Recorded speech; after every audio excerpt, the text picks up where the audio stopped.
There is an unwritten rule in global politics, one that everyone understands, but no one openly admits.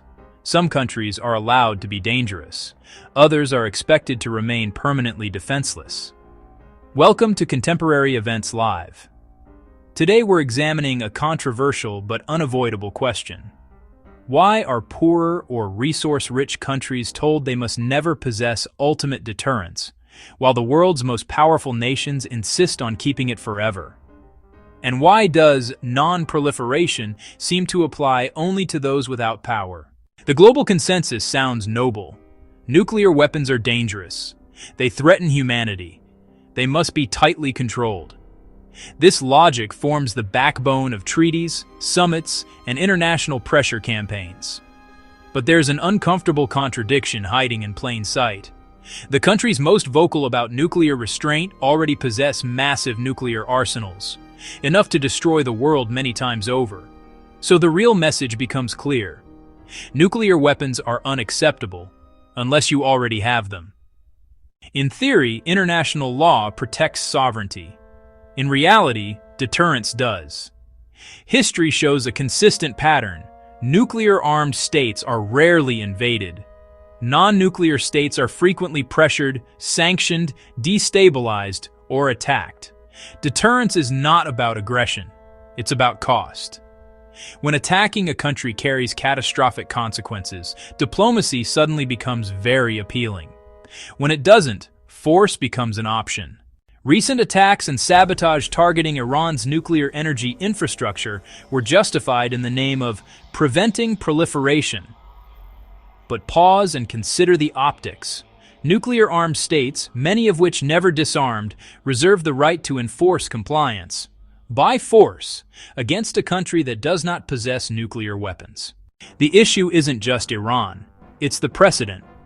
The message sent to the rest of the world is simple. Your security depends on our approval.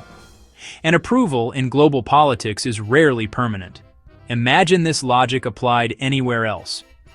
You're not allowed to protect yourself, because protection is dangerous. We, however, will remain heavily armed for your safety.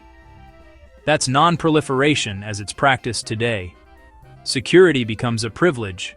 Vulnerability becomes a moral requirement. Countries rich in oil, gas, minerals, or strategic geography tend to notice a pattern.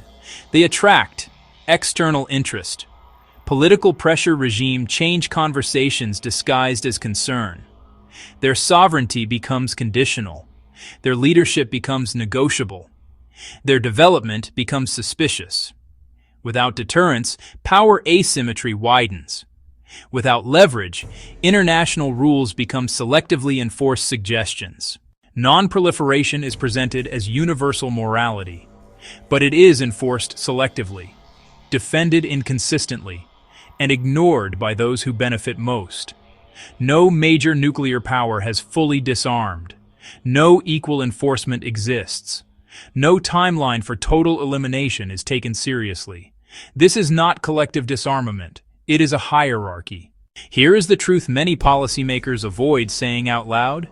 The same weapons condemned as destabilizing are also the reason major powers avoid direct war with one another.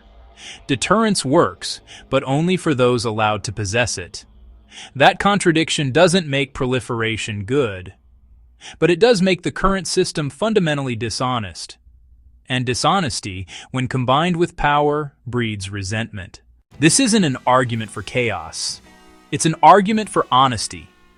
A world that demands restraint from the weak while reserving force for the strong is not a rules-based order.